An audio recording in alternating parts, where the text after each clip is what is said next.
typically involves characters whose mishap are engaging and lightly humorous rather than distressing. The comedy narrative assures the audience that conflicts will not lead to serious harms.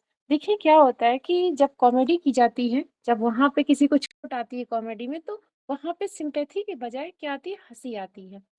कोई अगर गिर गया है तो वहां पे क्या होती है, सिंपैथी नहीं आती, हंसी आती है। तो वो जो हंसने का जो प्रक्रिया होता है दर्शकों के लिए एक मनोरंजनात्मक बन जाता है। ठीक है। और वहां पे देखते हैं जब कॉमेडी चीजें चलती है तो वहां पे कोई पीट रहा है किसी को तो भी उसमें भी हंसी आती है, हमें वहां पे सिंपैथी नहीं आती। तो दर्शकों को क्या होता है, एक प्रकार से एंटरटेन मिलता है ऐसे चीजों को दिखा दिखा के। ठीक है। आगे देख लेते हैं। ये तो कॉमेडी का डेफिनेशन हो गया। टाइप ऑफ कॉमेडी, कॉमेडी के जो टाइप है देख लेते हैं। पहला मिल रहा है रोमांटिक कॉमेडी। रोमांटिक कॉमेडी क्या होता है? Romantic comedy was point by Elizabethan play rights. ध्यान रखिएगा, जो रोमांटिक कॉमेडी था उसकी शुरुआत एलिजाबेथन युग के नाटककारों के द्वारा की गई थी। Who adopted the structure to contemporary romances, जिन्होंने क्या किया था, समकालीन जो रोमांस थे उसकी संरचना को अपनाया था। It revolves around a love affair where the heroine often faces obstacle, sometimes disguised as a man, but the plot resolved with a joyful union. देखिए कभी कभी क्या होता था, अपने प्रेम को पाने के लिए जो एक्ट्रेस होती थी, हीरोइंस होती थी, खासकर आपने शेक्सपियर के ड्रामा में देखा था। वो क्या, जैसे टू जेंटलमैन ऑफ वेरोना देख लीजिए, वो लेडीज जो उनका लेडीज थी वो पेशवा बन करके जाती हैं जंगल में। तो वो सारी चीजों को दिखाया जाता है, मतलब पुरुष बेस में अपने अपने आप को डिस्गाइज करके अपने प्रेम को पाती हैं। ठीक है, तो वो रोमांटिक कॉमेडी हो गया। की फीचर इंक्लूड्स, इसमें देखिए क्या क्या की फीचर इंक्लूड किए गए हैं। पहला आता है ग्रीन वर्ल्ड सेटिंग। देखिए ग्रीन वर्ल्ड के बारे में थोड़ा सा हम आपको बता दें। जो ग्रीन वर्ल्ड है, ये इसकी अगर पूछा जाए कि मतलब ग्रीन वर्ल्ड का संबंध किससे है तो क्या हो जाएगा, इसको तो जान लीजिए आप लोग। जो ग्रीन वर्ल्ड कॉमेडी होती है इसका प्रयोग सबसे पहले नॉर्थन फ्रायर ने किया था। ठीक है, ऐसा समझिए ग्रीन वर्ल्ड की जो अवधारणा थी वो किसने दिया था, नॉर्थन फ्रायर ने दिया था। उन्होंने ही सबसे ज्यादा इसको लोकप्रिय बनाया था। और इसमें होता क्या था, जैसे इसको रिप्रेजेंट करता किया जाता था नेचर के द्वारा, natural things like a magical place हो गया, where societal norms are suspended, जहाँ पे सोशल पर्सन सब सपोज जो नॉर्म्स होते वहाँ पे नहीं, वहाँ पे इंक्लूड किए जाते थे। यहाँ पे क्या होता था, characters can explore new ideas. यहाँ पे जो कैरेक्टर्स होते थे न्यू आइडिया एक्सप्लोर करते थे, सॉल्व करते थे कॉन्फ्लिक्ट्स को। ठीक है ना। And return to their regular world with newfound clarity and harmony.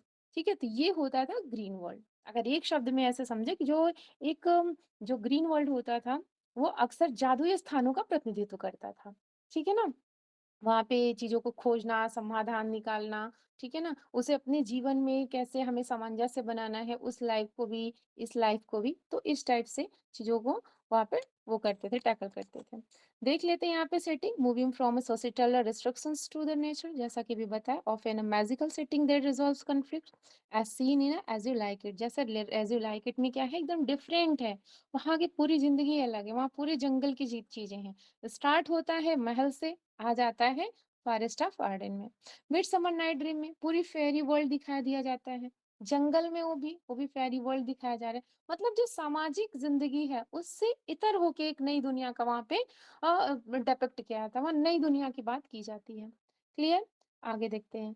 Happy ending in social rituals, these comedies often conclude with a wedding और फिस्ट। ये जो मतलब इस टाइप के जो कॉमेडीज होते थे उसकी जो एंडिंग होती थी वेडिंग से, फिस्ट से सिंबलाइज सोशल हार्मनी, मतलब लास्ट की जो एंडिंग होती थी हैप्पी एंडिंग होती थी, जो सामाजिक समरसता को दर्शाता था। आगे देख लेते हैं एग्जाम्पल में। एज यू लाइक इट बहुत अच्छे से पता है, ये भी उसी से रिलेटेड है। जैसे रोजालैंड अपने आप को बॉय के रूप में डिस्गाइज करती है, फाइंड ट्रू लव अपने प्यार को देखने के लिए, समझने के लिए कि मेरा प्यार सच में सच्चा है जिससे मैं प्यार करती हूँ। और इन द फॉरेस्ट ऑफ वर्डन की पूरी स्टोरी है। नेक्स्ट देखते हैं ट्वेल्थ नाइट में वायला भी क्या करती है, who is also disguise experiences a comedic misunderstanding before finding love. जब तक उन्हें प्यार नहीं मिला था उन्हें सब लड़का ही समझते थे और पता नहीं कितने लोग अपना दिल दे बैठे थे। नेक्स्ट देखते हैं सटायरिक कॉमेडी। सटायरिक कॉमेडी जिसका मतलब ही सटायर करना है, तो सटायर समझ ही सकते हैं क्या होता है। जब क्या होता था सटायर कॉमेडी, क्या होता है, क्रिटिक्स पॉलिटिकल फिलोसफिकल और social behaviour exposing and ridiculing moral failing. ऐसा समझिए, ऐसा सटारिक कॉमेडी जिसमें राजनीतिक, दार्शनिक, सामाजिक व्यवहारों की आलोचना की जाए, लेकिन इसमें नैतिक कमजोरियों को उजागर करते हुए आलोचना की जाए। ठीक है ना, कि मतलब जो उनके अंदर मोरल बिहेवियर है, ठीक है ना, उनका क्या किया जाए, आलोचना की जाए, उनके जो मोरल वीकनेस है उसको निकालते हुए। ठीक है ना, rather than a gentle amusement is offers a more biting critic, often exaggerating characters, flaws to highlight social ills, जो सामाजिक बुराइयां होती हैं, ठीक है ना, उनका मजाक बनाना या उनकी तरफ इशारा करके उनका मजाक बनाना। एग्जाम्पल के रूप में मेजर फॉर मेजर में देखिए, criticize hypocrisy in sexual morality and law of enforcement. And Troilus and Cressida में देखिए provides a dark satirical take on heroism and the futility of war। ठीक है, तो ये एग्जाम्पल है, ध्यान रखिएगा। अगर पूछा जाए कि जो मेजर फॉर मेजर है ये किस टाइप की कॉमेडी के अंतर्गत आ रहा है, तो सटारिकल कॉमेडी के अंतर्गत आ रहा है। ट्रॉयलस एंड क्रेसिडा ये भी सटारिकल कॉमेडी के अंतर्गत आएगा। ओके, नाउ नेक्स्ट देखते हैं कॉमेडी ऑफ मैनर।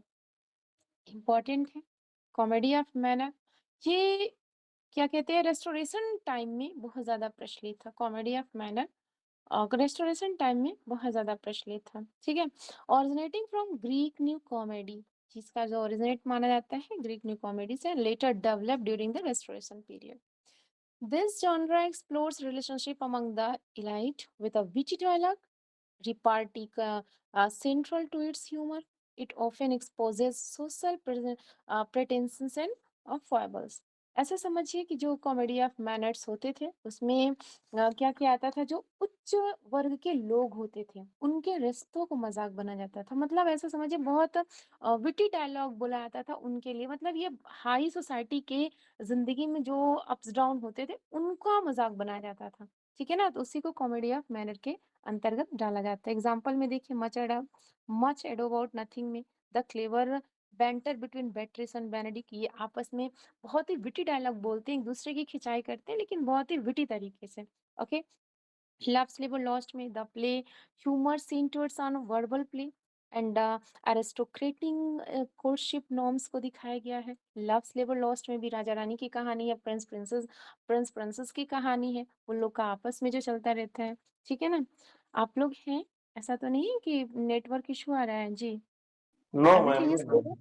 नहीं नहीं, ओके सही ओके क्लियर है ma'am. Okay okay, now farce देखते हैं।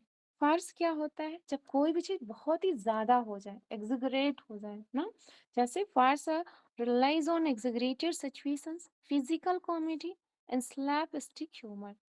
It's designed to provoke straightforward, hearty laughter, often through improbable sceneries and energetic actions।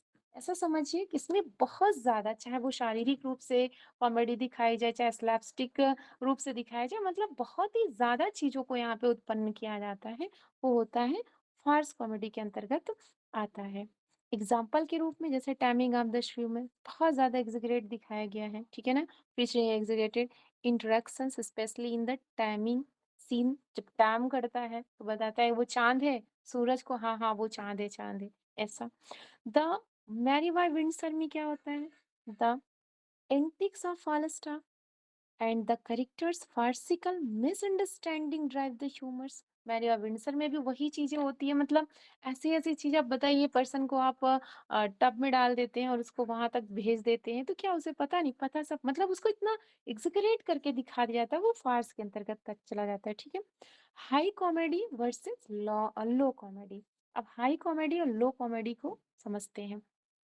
High comedy अपनी भाषा में समझिए जो बौद्धिक होती थी, ठीक है ना, जिसे बोल सकते हैं आप विटी, जिसमें आपको रिप्लाई दिया जाए, शब्दों के द्वारा खेला जाए, ठीक है ना, वो होता था हाई कॉमेडी के अंतर्गत।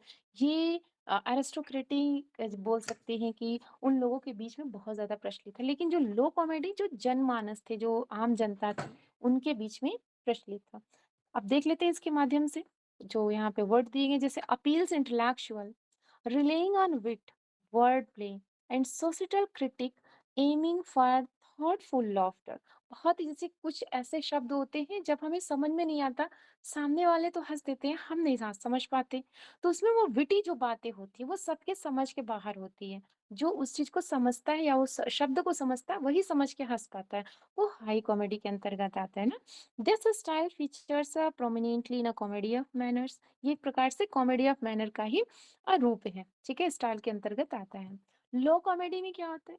Rallies on a physical humour, ठीक है ना? जैसे कोई गिर गया, कोई जोक सुना दिया, स्लैपस्टिक कर दिया, aiming for immediate less reflective laughter often associated with a Fars.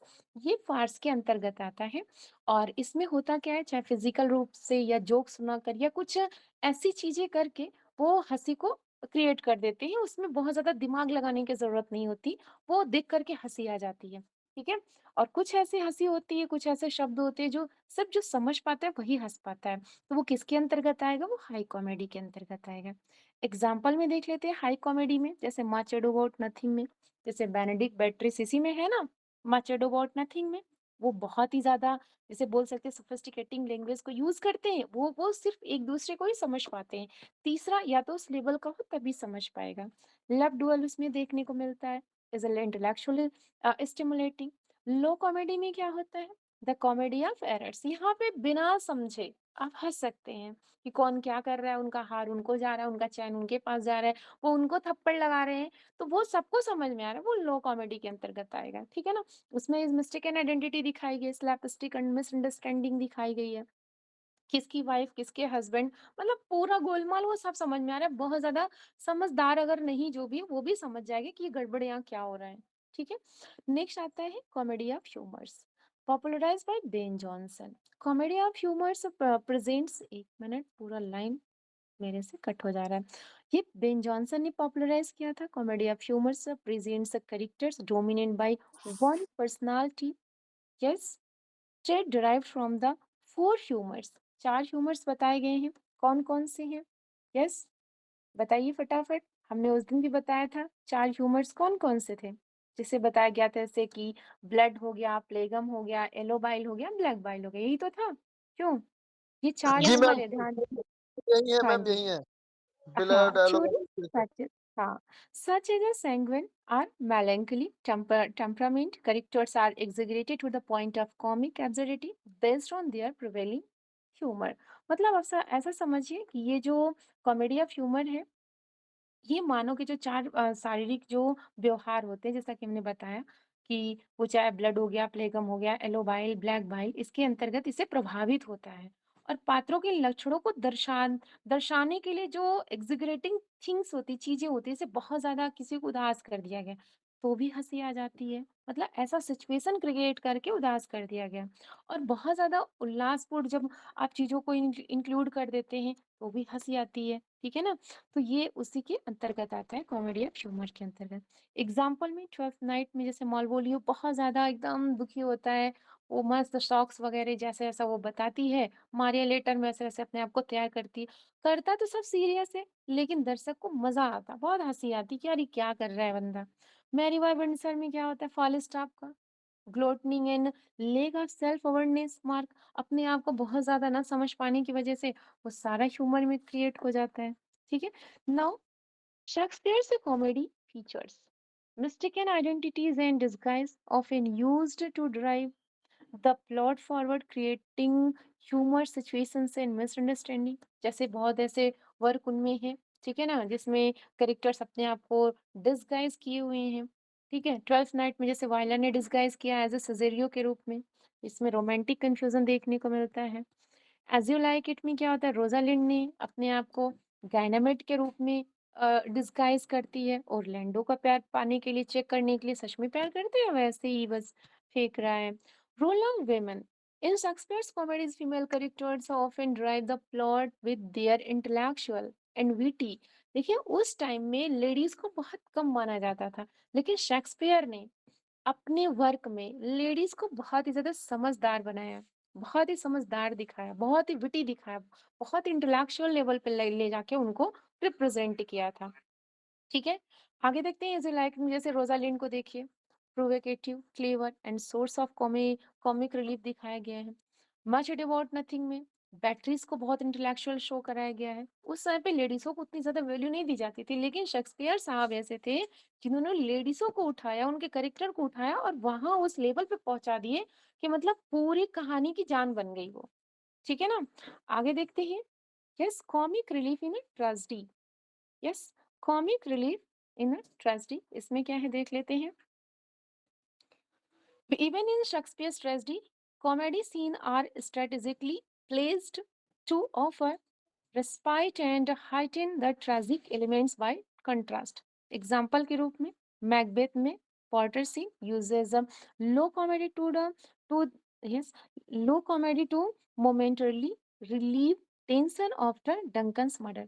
देखिए यहाँ पे क्या हुआ था, जब बहुत ही ज्यादा चीजें एडवर्स में हो रही थी मैकबेथ में, तो पॉटर सीन को डाल दिया गया। मतलब जब ट्रेजेडी के बीच में कॉमिक रिलीफ, मतलब दर्शकों को थोड़ा-सा हँसाने के लिए, क्योंकि अब डंकन का मर्डर हो चुका है, पूरा स्टेज एकदम सन्नाटा पड़ा हुआ है। दर्शक को एकदम बोलते हैं ना कि उन्हें इंटेलेक्चुअल लेवल पे बहुत ही ज़्यादा वो किया गया है, क्या बोलते हैं, इफ़ेक्ट डाला गया है, इंटेलेक्चुअली डीप अफेक्टेड हुए हैं वो। अब उनके इस इफ़ेक्ट को हल्का-फुल्का करने के लिए उन्होंने क्या डाला, पोर्टर सीन डाल दिया। तो इस तरीके से आज हम लोगों ने कॉमेडी को बहुत अच्छे से डील किया। अगर फिर भी आप लोग को लगता है किसी पॉइंट को और अच्छे से किया जा सकता है, तो आप बता सकते हैं। जी।